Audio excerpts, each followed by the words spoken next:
प्रस्तुत है लोकवाणी, आपकी बात मुख्यमंत्री श्री भूपेश बघेल के साथ।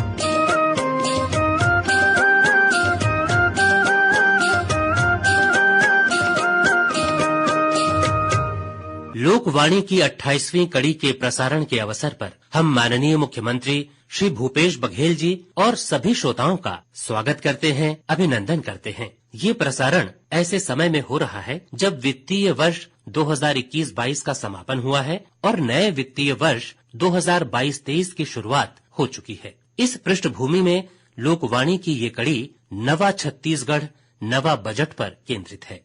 माननीय मुख्यमंत्री जी, हम सबको इंतजार है आपके आशीर्वचन का, प्रारंभिक उद्बोधन का। जम्मू सियान जवान दाई दीदी नूनी बाबू मल्ला जय जोहार, जय सिया राम।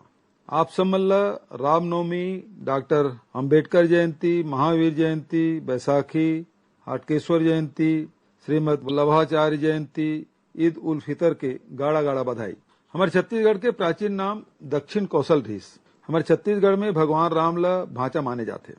ते पाए के हमन छत्तीसगढ़ में माता कौशल्या, भगवान राम, सीता माता, लवकुश के चिन्हारी के सुरता हमेशा हमेशा के लिए मजबूत करे बर राम वन गमन पथ विकसित करत हन। मोर सपना है कि भगवान राम छत्तीसगढ़ में जिन रद्दा ल हो के गुजरे है और मर्यादा पुरुषोत्तम कहिस, वो रद्दा में हमार छत्तीसगढ़िया भाई बहिनी मन चलाए। वो रद्दा ऐसा पर्यटन परिपथ बनाए जेमा चले बर दूसरा राज्य के लोगन आवाए, दुनिया भर के लोगन आवाए और वो अनुभव होकर जीवन के सबसे बड़े पूंजी बन जाए। राम वनगमन परिपथ में चल के हमार संस्कृति घलो मजबूत होही और आजीविका के नवा नवा रद्दा घलो खुली। पाछू बछर हमन चंदखुरी रायपुर में माता कौशल्या के प्राचीन मंदिर के जीर्णोद्धार के काम पूरा करके लोकार्पण करे रहेन। ये बछर शिवरी नारायण धाम में करेगे जीर्णोद्धार और निर्माण कार्य के लोकार्पण करे हन। राम वनगमन परिपथ के काम सरलगा चलत है। कोरिया ले सुकमा तक 2660 किलोमीटर में राम वनगमन के चिन्हारी ला संजोए जाथे। प्रथम चरण में 9 जगह में विकास के बुता करे जाथे, ओमा 2 जगह लोकार्पण करे गए है। चंदखुरी और शिवरी नारायण में विकास कार्य के लोकार्पण बताथे कि हमन मर्यादा पुरुषोत्तम राम के रद्दा में चलत हन। प्राण जाए पर वचन न जाए हमार सिद्धांत है। जनता ला दे वचन निभाए के खातिर हमार नेता मन घलो बलिदान दे है। हर कीमत में हमन वादा पूरा करबो, एला जनता मन जानथे और मानथे। माननीय मुख्यमंत्री जी, इस बार लोकवाणी का विषय छत्तीसगढ़ के नए बजट पर केंद्रित है। वर्ष 2022-23 के लिए नया बजट आपने प्रस्तुत किया और छत्तीसगढ़ विधानसभा में ये बजट पारित हो चुका है। इस बजट के बारे में अर्थशास्त्रियों और अर्थ जगत के जानकार लोगों ने अपनी राय दी है। आइए सुनते हैं। माननीय मुख्यमंत्री जी, जय जोहार, जय छत्तीसगढ़। मैं उमाकांत वर्मा, ग्राम अलदा, जिला रायपुर से बोल रहा हूँ। महोदय जी, आपने छत्तीसगढ़ राज्य गठन के बाद अब तक का सबसे बड़ा बजट प्रस्तुत किया है। 1,12,603 करोड़ 40 लाख रुपए का बजट प्रस्तुत करने के लिए आप बधाई के पात्र हैं। मेरा मानना है कि इस तरह से छत्तीसगढ़ को 1 लाख करोड़ रुपए से अधिक बजट वाले राज्यों के क्लब में शामिल होने का गौरव मिला है। मैं आपको कुशल नेतृत्व के लिए बधाई देता हूं कि आपके नेतृत्व में हम छत्तीसगढ़ वासियों को ये अवसर प्राप्त हुआ है। मैं राजेश वासवानी, जिला रायपुर से बोल रहा हूं। मैंने आपका एक बजट देखा 2022-23 का। उसमें जो आपको राजस्व प्राप्त हो रहा है 89,073 करोड़ रुपए और जो आपने राजस्व का व्यय कर रहे हैं वो 88,372 करोड़ रुपए आपने बताया है। इस हिसाब से 701 करोड़ रुपए का राजस्व का अधिक बजट आपने पेश किया है। और सबसे बड़ी बात यह है कि आपने अपने बजट में कोई भी नया कर व्यापारियों के ऊपर नहीं लगाया है। कोरोना काल में देश और दुनिया की जो हालत है उन्हें देखते हुए जो आपने बजट बनाया है वो एक कल्पना से भी बाहर है कि आपने ये सब कैसे कार्य किया। ये कोई सचमुच एक चमत्कार है। कृपया आप मुझे बताएं कि ये सब चीजें कैसे संभव हुई। माननीय मुख्यमंत्री जी, मैं ब्रजेश अग्रवाल रायपुर से बोल रहा हूँ। ऐसा माना जाता है कि राज्य सरकार के बजट में केंद्र सरकार से मिलने वाली राशि का बहुत बड़ा हिस्सा होता है। क्या आपको केंद्र से ऐसी कोई बड़ी राशि मिलने की संभावना दिखी है जिसके आधार पर लाभ का बजट बनाया गया है? उमाकांत जी, राजेश जी, ब्रजेश जी, जय जोहार, नमस्कार।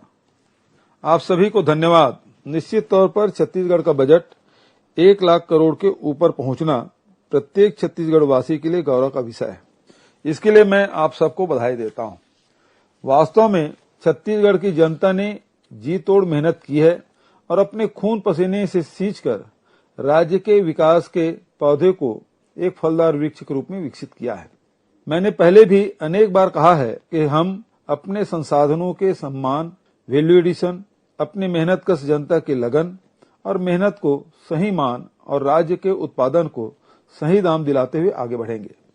मैं कहना चाहता हूं कि हमारी इसी रणनीति के कारण छत्तीसगढ़ की आर्थिक स्थिति को सहारा मिला। जहां तक केंद्र की मदद का सवाल है, तो मैं यह गलतफहमी दूर करना चाहता हूं कि हमें केंद्र से अधिक राशि मिली है या इस वर्ष मिलने का कोई आश्वासन है। एक जमाना था जब दिल्ली के यूपीए सरकार द्वारा प्रदेश को केंद्र से अधिक राशि दी जाती थी, लेकिन तब भी हमारे प्रदेश में अधिक का बजट नहीं बना था। अब की स्थिति में तो हमारे बजट में राज्य और केंद्र की राशि लगभग बराबर है। इसके अलावा जीएसटी से संबंधित समस्या और भी अधिक गहरा रही है। जीएसटी से राज्य को मिलने वाली राशि को लेकर परिस्थितियां काफी कठिन दिखाई पड़ती है। इसके बावजूद हमने अपने राज्य की कुशलता के आधार पर अधिक का बजट बनाया है। मैं कहना चाहता हूं कि हमारी सरकार ने आर्थिक मोर्चे पर छत्तीसगढ़ को जिस मुकाम पर पहुंचाया है, उस पर पूरे प्रदेशवासियों का सिर सम्मान और गौरव से ऊंचा हुआ है। पुनः आप सबको बधाई। माननीय मुख्यमंत्री जी, बजट को सामान्यतः लोग एक जटिल विषय मानते हैं। ये हमारा सौभाग्य है कि बजट की बारीकियों से आम जनता को अवगत कराने और उनकी जिज्ञासाओं का समाधान करने के लिए लोकवाणी में आप सरल भाषा में लोगों को समझा रहे हैं। ये बहुत ही स्वागत योग्य है। आइए लेते हैं इस बारे में कुछ सवाल। माननीय मुख्यमंत्री जी, मैं आम्रपाली सहारे, ग्राम रणवीरपुर, जिला कबीरधाम से बोल रही हूँ। मैं जानना चाहती हूँ कि आपके नए बजट की प्राथमिकता क्या है? इसके अनुसार राज्य के किन लोगों को लाभ मिलेगा? क्या इससे अनुसूचित जाति, अनुसूचित जनजाति तथा अन्य पिछड़े वर्ग के लोगों को बराबरी में आने का अवसर मिलेगा? आम्रपाली जी, आपको भी नमस्कार। हमारे प्रदेश में अनुसूचित जनजाति तथा अनुसूचित जाति की आबादी लगभग 45% है। ऐतिहासिक कारणों से इस आबादी को अधिक सहयोग, संरक्षण तथा सामाजिक आर्थिक उत्थान की जरूरत है। मुझे कहते हुए खुशी है कि हमारे बजट के कुल प्रावधान में 33% राशि अनुसूचित जनजाति के लिए और 12% राशि अनुसूचित जाति के लिए है। सामाजिक और आर्थिक क्षेत्र में देखें तो हमने 40% प्रावधान आर्थिक क्षेत्र के लिए रखा है, तो इसके करीब ही 37% का प्रावधान सामाजिक क्षेत्र के लिए भी किया है। इसका मतलब यह हुआ, एक ओर जहां हमने अनुसूचित जाति और अनुसूचित जनजाति की संख्या के अनुपात में बजट प्रावधान किया है, वहीं सामाजिक और आर्थिक क्षेत्र को भी बराबर तवज्जो दी है। कृषि क्षेत्र को लेकर हमारी प्राथमिकता बहुत ही मुखर है। आपको पता है, हमारी सरकार किसानों के हित के लिए बहुत आगे बढ़कर काम करने वाली सरकार है। इसलिए हमने कृषि बजट की अवधारणा पर भी काम किया है और वर्ष 2022-23 में कृषि बजट के लिए 20,405 करोड़ रुपए की राशि रखी है। माननीय मुख्यमंत्री महोदय, मैं संजय जैन मोहला, जिला राजनांदगांव से बोल रहा हूं। बीच बीच में हमारे राज्य में ऋण की स्थिति को लेकर बहुत सारी बातें सुनने को मिलती है। वास्तविकता से अवगत कराएंगे। हम चाहते हैं कि एक बार आप विस्तार से समझा दीजिए कि छत्तीसगढ़ पर कर्ज का भार वास्तव में कितना है। क्या इससे हमारे राज्य में किसी आर्थिक संकट का भविष्य में सामना करना पड़ सकता है?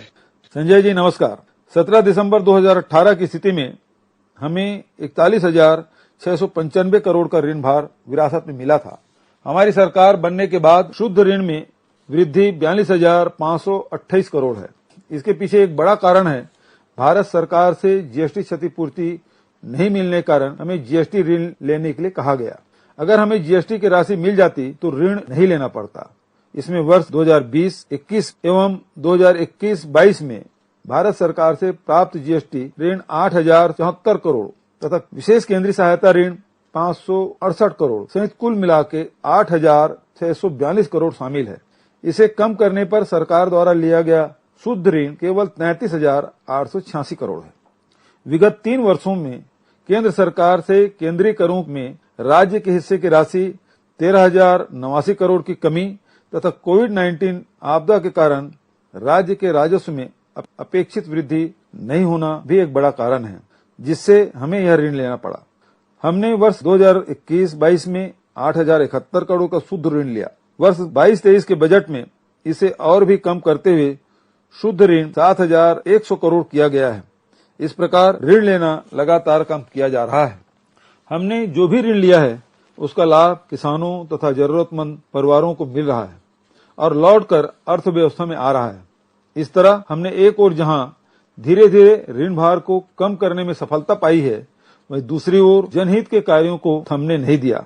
माननीय मुख्यमंत्री जी नमस्कार, मैं राहुल भाई पटेल चिरमिरी जिला कोरिया से बोल रहा हूं। हमने सुना था कि छत्तीसगढ़ में आपकी सरकार द्वारा पूंजीगत व्यय को लगातार कम किया जा रहा है। क्या यह सही बात है? क्या पूंजीगत व्यय कम होने से प्रदेश की अधोसंरचना के विकास के काम में रुकावट आएगी?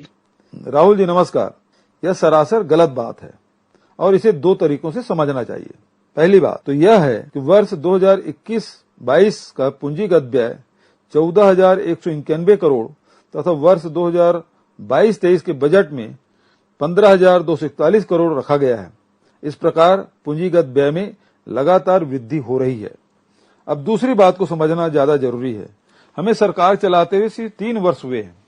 हमसे पहले जब सामान्य परिस्थितियां थी, केंद्र से राज्य के हक की राशि बराबर मिल रही थी और कोरोना शुरू भी नहीं हुआ था, तब भी प्रदेश के मुख्य बजट में पूंजीगत व्यय 15,000 करोड़ के आसपास ही था। 15 साल का औसत तो और भी कम होगा। वैसे भी कोरोना संकट जैसी स्थिति में सरकार की प्राथमिकता दवा उपचार की सुविधा बढ़ाना, अस्पतालों का विस्तार करना, रोजी राहत का इंतजाम करना था। ऐसे समय में सबसे बड़ी प्राथमिकता राहत कार्यों की होती है, पूंजीगत व्यय की नहीं। फिर भी हमने संतुलन बनाए रखा। हमने बड़े जतन से काम किया और पूंजीगत व्यय को कम नहीं होने दिया। इसलिए आप विश्वास रखिए, हमारी सरकार जनहित और राज्य के विकास के लिए चट्टान की तरह मजबूती से काम कर रही है। आदरणीय मुख्यमंत्री महोदय नमस्कार, मैं डॉक्टर सूरज कुमार गोभिल कोरबा से बोल रहा हूं। मेरा प्रश्न है, छत्तीसगढ़ में वित्तीय घाटे को लेकर क्या स्थिति है? क्या यह FRBM act, physical responsibility and budget management act की सीमा से ज्यादा है और क्या इसे लेकर कोई चिंता करने की जरूरत है? कृपया अवगत कराना चाहेंगे। धन्यवाद। डॉक्टर सूरज कुमार जी नमस्कार। जब सरकार का फोकस आम जनता की भलाई पर होता है तो इस तरह की अफवाहें स्वार्थी तत्व उड़ाते हैं ताकि लोगों को गुमराह कर वे अपना उल्लू सीधा कर सकें। लेकिन मैं ठोस तथ्य और आंकड़ों के साथ ऐसे सभी अफवाहों का खंडन करता हूं। आपको यह जानकर अच्छा लगेगा कि FRBM एक्ट के मापदंडों में भी हम खरे उतरे हैं। वर्ष 2021-22 में सकल वित्तीय घाटा 15,257 करोड़ था। वर्ष 2022-23 के लिए इसे कम करते हुए 14,600 करोड़ अनुमानित रखा गया है। इसमें 3,400 करोड़ 50 वर्षीय ब्याज मुक्त ऋण की राशि शामिल है, जिसे कम करने पर यह घटकर 11,200 करोड़ होगा, जो वर्ष 2022-23 के लिए राज्य के GSDP का केवल 2.55% होगा। यह FRBM एक्ट के अंतर्गत निर्धारित 3% की सीमा से काफी कम है, अतः वित्तीय घाटा भी लगातार कम किया जा रहा है। मैं एक बार फिर कहता हूं कि जनता ने जिस विश्वास के साथ हमारे हाथों में सरकार की बागडोर सौंपी है, उस भरोसे पर खरे उतरने के लिए हम भरपूर मेहनत कर रहे हैं और उसकी सफलता आपके सामने है। माननीय मुख्यमंत्री जी, आपने विगत 3 वर्षों में किसानों और ग्रामीणों का जीवन संवारने की दिशा में अनेक बड़े कदम उठाए हैं। नए बजट में वही सिलसिला बना रहेगा अथवा कुछ योजनाएं बंद होंगी या नई योजनाओं की सौगात भी आपने दी है? इस संबंध में आइए सुनते हैं कुछ सवाल। माननीय मुख्यमंत्री जी नमस्कार, मैं शुभम दास बघेल ग्राम जीजाम गाँव जिला धमतरी से बोल रहा हूँ। आपने 2 साल पहले राजीव गांधी किसान न्याय योजना शुरू की थी। यह योजना नए वित्तीय वर्ष में भी चालू रहेगी या नहीं, तथा इसके साथ ही किसानों के लिए और कौन कौन सी नई योजना इस बजट के माध्यम से शुरू की जाएगी, कृपया बताने का कष्ट करें। धन्यवाद। माननीय मुख्यमंत्री जी जय जोहार। मैं महेश कुमार बघेल ग्राम बरकई विकासखंड माकड़ी जिला कोंडागांव से बोल रहा हूँ। महोदय जी, नए बजट में वन अंचल और ग्रामीण अंचल के विकास के लिए कौन कौन से प्रावधान किए गए हैं, कृपया बताने का कष्ट करें। शुभम जी, महेश जी, जय जोहार, नमस्कार। बहुत अच्छा सवाल किया आपने। बजट भाषण में पूर्व प्रचलित योजनाओं का जिक्र प्रमुखता से नहीं हो पाता, क्योंकि नई घोषणाओं को लेकर ज्यादा उत्सुकता होती है और बजट भाषण को एक सीमित समय में समेटना पड़ता है। इसका मतलब यह नहीं जिन योजनाओं का उल्लेख नई योजनाओं के रूप में नहीं आया है वे सारी योजनाएं बंद कर देंगे। आप बारीकी से देखें तो पाएंगे कि राजीव गांधी किसान न्याय योजना के लिए हमने इस बार भी 6000 करोड़ रुपए का प्रावधान रखा है। इसका मतलब यह है कि योजना चालू रहेगी। विगत 2 वर्षों में इस योजना के माध्यम से 11,180 करोड़ रुपए की राशि दी गई है। बहुतों ने आशंकाएं उठाई, पर हम काम में लगे रहे और दोनों वर्ष वादा निभाया। आप विश्वास रखिए कि हम किसी भी हालत में अपने वादे से पीछे हटने वाले नहीं हैं और जो काम शुरू किए हैं उन्हें आगे भी जारी रखेंगे, ताकि धान के किसानों को विभिन्न योजनाओं के सहयोग से 2500 रुपए प्रति क्विंटल से कम दाम किसी भी सूरत में न मिले, बल्कि इसे कैसे बढ़ाया जाएगा यह भी हम देख रहे हैं। गन्ना के लिए न्यूनतम समर्थन मूल्य 271 से बढ़ाकर 355 रुपया प्रति क्विंटल किया गया है। किसानों को उच्च गुणवत्ता के प्रमाणिक बीज दिलाने के लिए कृषक समग्र विकास योजना शुरू की जा रही है, जिसके लिए 123 करोड़ रुपए का बजट प्रावधान है। चिराग परियोजना के लिए 200 करोड़ रुपए का बजट प्रावधान किया गया है। फल फूल और सब्जी की खेती के लिए किसानों को अनुदान सहायता दी जाएगी। कृषि तथा उद्यान की फसलों के सुरक्षित भंडारण के लिए इंटीग्रेटेड पैक हाउस की स्थापना की जाएगी। फसल बीमा योजना के लिए 575 करोड़ रुपए का प्रावधान बताता है किसानों के आर्थिक सुरक्षा के लिए हम पूरी तरह सतर्क हैं और हर स्थिति में किसानों के साथ खड़े रहेंगे। इसी तरह खाद्य सुरक्षा मिशन, ड्रिप और स्प्रिंकलर तथा कृषि उपकरणों के लिए 470 करोड़ रुपए का प्रावधान किया गया है। जहां तक ग्रामीण अर्थव्यवस्था को नई दिशा देने का सवाल है, तो गौठानों को महात्मा गांधी ग्रामीण औद्योगिक पार्क के रूप में विकसित करने का संकल्प भी हम पूरा करने जा रहे हैं। यहाँ बुनियादी अधोसंरचना के लिए 600 करोड़ रुपए का प्रावधान किया गया है। माननीय मुख्यमंत्री जी, आपने इस बजट में युवाओं के लिए ही नहीं बल्कि सभी वर्गों के लिए बड़े बड़े प्रावधान रखे हैं। आइए सुनते हैं कुछ विचार। माननीय मुख्यमंत्री जी प्रणाम। मैं पवन दास मानिकपुरी ग्राम झलप जिला महासमुंद से बोल रहा हूँ। महोदय, हम सरकारी नौकरी करने वालों का रिटायरमेंट के बाद का समय पेंशन पर ही निर्भर होता है। हमें लगता था कि हमारे साथ नई पेंशन योजना के रूप में जो अन्याय हुआ है वह कभी खत्म नहीं होगा, लेकिन आपने पुरानी पेंशन योजना बहाल करके एक तरह से नई उम्मीद जगा दी, भावी चिंताओं से मुक्त कर दिया। इससे हमारे निजी जीवन के अलावा परिवार की सुख शांति में मदद मिलेगी। धन्यवाद महोदय। माननीय मुख्यमंत्री जी प्रणाम। मैं टिकेश साहू ग्राम मोआ जिला रायपुर से बोल रहा हूँ। पढ़ाई और परीक्षा की तैयारी माध्यम तथा निम्न आय वर्ग के परिवारों के लिए बहुत भारी पड़ती है। परीक्षा फीस के नाम पर हमें चुनना पड़ता था कि कौन सी परीक्षा दे और कौन सी परीक्षा न दे। इससे हमारे अवसर कम होते जाते थे, लेकिन आपने पीएससी और व्यापम का परीक्षा शुल्क माफ करके हमारी बहुत बड़ी मदद की है। एक तरह से हमारे स्वाभिमान की रक्षा की है, हमारे परिवार की रक्षा की है। इसके लिए हम आजीवन आपके आभारी रहेंगे। धन्यवाद। माननीय मुख्यमंत्री जी जय जोहार। मैं श्रीमती रंजना जायसवाल ग्राम कुरुआ जिला सूरजपुर छत्तीसगढ़ से बोल रही हूँ। आपने जन प्रतिनिधियों का मानदेय और विकास निधि बढ़ाने की घोषणा की है, इसका क्या लाभ होगा महोदय, कृपया बताने का कष्ट करेंगे। धन्यवाद। पवन, टिकेश एवं रंजना जी नमस्कार।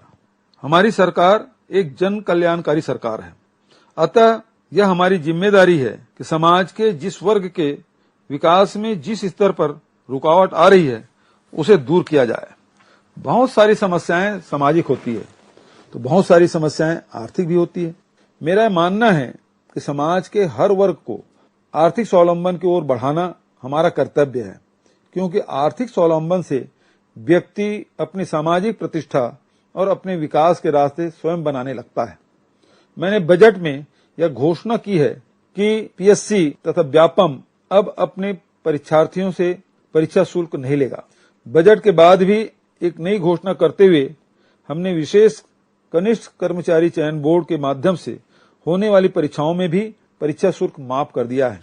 इस तरह हम युवाओं की मदद के लिए एक कदम और आगे बढ़े हैं। अब इस बात को भी व्यापक रूप में देखिए। आदिवासी अंचलों में देवस्थलों पर पूजा करने वाले माझी, बैगा, गुनिया, पुजारी से लेकर हाट पहाड़िया, बाजा मोहरिया आदि लोगों को राजीव गांधी ग्रामीण भूमिहीन कृषि मजदूर न्याय योजना से जोड़ने की घोषणा की गई है। इस योजना से सभी पात्र हितग्राहियों को मिलने वाली वार्षिक सहायता राशि 6,000 से बढ़ाकर 7,000 रूपये कर दी गई है। कुंभकार परिवारों को विद्युत चाक वितरण किया जाएगा। शासकीय अधिवक्ताओं के मानदेय में वृद्धि का प्रावधान किया गया है। विधायक निधि की राशि 2 करोड़ से बढ़ाकर 4 करोड़ कर दी गई है।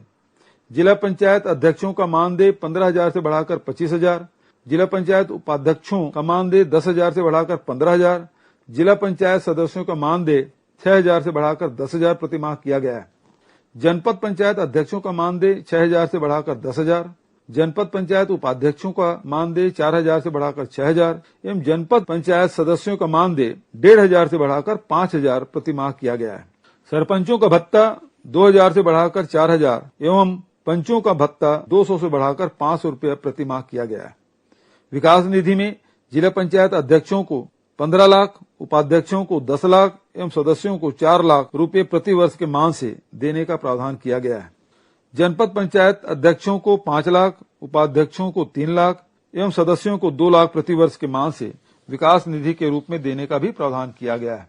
इसी तरह महापौर, सभापति, अध्यक्ष, उपाध्यक्ष और पार्षदों का मानदेय दुगुना करने के साथ विकास निधि को 1.5 गुना बढ़ाया जाएगा। इस तरह हमने विधायकों से लेकर त्रिस्तरीय पंचायती राज संस्थाओं को अपनी जिम्मेदारियां बेहतर ढंग से निभाने के लिए बड़े क्रांतिकारी प्रावधान किए हैं। जनप्रतिनिधियों को सक्षम बनाने पर वे अधिक कुशलता और लगन से काम करेंगे। इतना ही नहीं, ग्राम पंचायतों को और सशक्त बनाने के लिए अधिसूचित क्षेत्र में रेत खदानों का संचालन पंचायतों द्वारा किए जाने का प्रावधान भी किया गया है। माननीय मुख्यमंत्री जी नमस्कार, मैं मदन तिर्की जिला जशपुर से बोल रहा हूं। छत्तीसगढ़ के स्थानीय युवाओं के साथ ही वन क्षेत्रों, ग्रामीण अंचलों में भी आपने रोजगार को लेकर बड़े बड़े कदम उठाए हैं। वर्ष 2022-23 के बजट में ऐसे कौन से उल्लेखनीय प्रावधान किए हैं? मदन जी नमस्कार। बस्तर संभाग के जिलों में नारंगी वन क्षेत्र में से 30,439 हेक्टेयर भूमि राजस्व मद में वापस दर्ज की गई है। हमारे इस कदम से वहां के निवासियों को कृषि एवं व्यवसाय हेतु पट्टे दिए जा सकेंगे। नए उद्योगों की स्थापना की जा सकेगी। सरकारी भवनों के निर्माण, सड़क एवं रेल मार्ग विकास तथा अन्य कार्यों के लिए भी सरलता से भूमि मिल सकेगी। रैली ककून के संग्रहण, धागा उत्पादन, विपणन आदि व्यवस्थाओं के लिए मुख्यमंत्री रेशम मिशन की शुरुआत की जाएगी। गौठान को रूरल इंडस्ट्रियल पार्क के रूप में विकसित करने, प्रत्येक नगरीय निकाय के क्षेत्र में सी मार्ट की स्थापना करने, महिला स्व सहायता समूह को बढ़ावा देने, अधोसंरचना विकास के विभिन्न कार्यों को आगे बढ़ाने के लिए भरपूर प्रावधान हमने किए हैं। 65 वनोपज का समर्थन मूल्य पर क्रय, कैंपा मद का उपयोग, वन प्रबंधन समितियों की भागीदारी आदि से वन क्षेत्रों में रोजगार के अवसर बढ़ेंगे। महात्मा गांधी नरेगा, मुख्यमंत्री समग्र ग्रामीण विकास योजना, उत्थान परियोजना, मिलाप परियोजना आदि से ग्रामीण क्षेत्रों में आजीविका के नए साधन विकसित होंगे। जहां तक नौकरी का सवाल है, नए जिलों के लिए 1,100 पद, नई तहसीलों और अनुभागों के लिए 161 पद, नई पुलिस चौकियों तथा थानों के लिए 350 पद, बिलासपुर तथा जगदलपुर एयरपोर्ट सुरक्षा के लिए 114 पद स्वीकृत किए गए हैं। स्वास्थ्य सेवाओं के लिए 2 वर्ष में 2,409 पदों पर भर्ती की जा चुकी है और 195 नए पद सृजित किए गए हैं। जरूरत अनुसार इसे बढ़ाया भी जाएगा। इसके अतिरिक्त बस्तर संभाग में सहायक आरक्षकों को वेतन भत्ते, पदोन्नति आदि का लाभ देने के लिए डिस्ट्रिक्ट स्ट्राइक फोर्स नामक नवीन कैडर के गठन से युवाओं को लाभ होगा। माननीय मुख्यमंत्री जी, आगामी बजट से प्रदेश में जन उपयोगी अधोसंरचना के विकास की क्या स्थिति बनेगी, इसे लेकर हमारे कुछ श्रोताओं ने अपने विचार व्यक्त किए हैं। आदरणीय मुख्यमंत्री जी नमस्कार, जय जोहार। मैं भारती ताम्रकार मुंगेली से बोल रही हूँ। बजट में आपने Shri Dhanvantari generic medical store योजना, मुख्यमंत्री शहरी स्लम स्वास्थ्य योजना, मोर जमीन मोर मकान तथा मोर मकान मोर चिन्हारी योजना के विस्तार की घोषणा की है। इसका बहुत लाभ आम जनता को मिलेगा। इसके लिए आपको बहुत बहुत धन्यवाद। अधोसंरचना, शिक्षा, स्वास्थ्य के क्षेत्रों में और क्या नया काम इस बजट के माध्यम से होगा, कृपया बताने का कष्ट करें। धन्यवाद। भारती जी जय जोहार। जनता की मांग को देखते हुए हमने मुख्यमंत्री सुगम सड़क योजना के लिए 150 करोड़ का बजट प्रावधान किया है, ताकि स्कूल, अस्पताल, आंगनबाड़ी जैसे सरकारी भवनों को पक्की सड़कों से जोड़ा जा सके और इसका लाभ जल्दी से जल्दी जनता को मिले। प्रधानमंत्री ग्राम सड़क योजना तथा लोक निर्माण विभाग की विभिन्न योजनाओं के माध्यम से करोड़ों रुपए लागत की सड़कें बनाई जाएगी। नक्सल प्रभावित अंचलों के लिए विशेष प्रावधान किए गए हैं। दूरस्थ आदिवासी अंचल जगरगुंडा, जिला सुकमा सहित 3 स्थानों पर 90 बिस्तर के अस्पतालों की स्थापना की जाएगी। अंबिकापुर, कांकेर तथा रायपुर के मेडिकल कॉलेजों में सुविधाओं के उन्नयन हेतु प्रावधान किए गए हैं। इसी तरह शिक्षा के क्षेत्र में स्वामी आत्मानंद उत्कृष्ट हिंदी माध्यम विद्यालय खोलने के अलावा 80 से अधिक शालाओं का दर्जा बढ़ाया जाएगा। 100 से अधिक शालाओं में सुविधाओं का उन्नयन किया जाएगा। उच्च शिक्षा के लिए भी कई प्रावधान किए गए हैं, जैसे जगदलपुर जिला बस्तर, बासिन जिला बालोद, माकड़ी जिला कोंडागांव में शासकीय महाविद्यालय एवं मुंगेली में शासकीय कन्या महाविद्यालय की स्थापना के लिए बजट प्रावधान है। शासकीय महाविद्यालयों में स्नातक स्तर पर नवीन संकाय तथा 23 शासकीय महाविद्यालयों में स्नातकोत्तर स्तर पर नवीन संकाय खोलने हेतु बजट प्रावधान है। भवन विहीन 18 सरकारी कॉलेजों के लिए नवीन भवन निर्माण तथा 22 कॉलेजों में अतिरिक्त कमरों के निर्माण तथा शासकीय महाविद्यालय सीतापुर जिला सरगुजा में ऑडिटोरियम का निर्माण किया जाएगा। शासकीय महाविद्यालय पखांजूर में कन्या एवं बालक छात्रावास की स्थापना एवं भवन निर्माण के लिए 2 करोड़ 30 लाख का प्रावधान है। प्रिय श्रोताओं, हमारा नया बजट नए छत्तीसगढ़ के विकास की दिशा तय करने वाला है। प्रदेश की खुशहाली में जन भागीदारी की सर्वाधिक भूमिका रहे, प्रदेश की समृद्धि में प्रत्येक छत्तीसगढ़ी वासी की भागीदारी रहे, यह हम सुनिश्चित करेंगे। धन्यवाद। जय हिंद, जय छत्तीसगढ़। श्रोताओं, लोकवाणी का आगामी प्रसारण 15 मई 2022 को होगा, जिसमें माननीय मुख्यमंत्री जी पर्यटन विकास, संभावनाएं और प्रयास विषय पर चर्चा करेंगे। आप इस विषय पर अपने विचार, सुझाव और सवाल दिनांक 26, 27 और 28 अप्रैल 2022 को दिन में 3 बजे से 4 बजे के बीच फोन करके रिकॉर्ड करा सकते हैं। फोन नंबर इस प्रकार है: 0771 के बाद 400-3482, 400-3483 और 400-3484 और इसी के साथ ये कार्यक्रम संपन्न होता है। नमस्कार, जय जोहार। अभी आप सुन रहे थे लोकवाणी।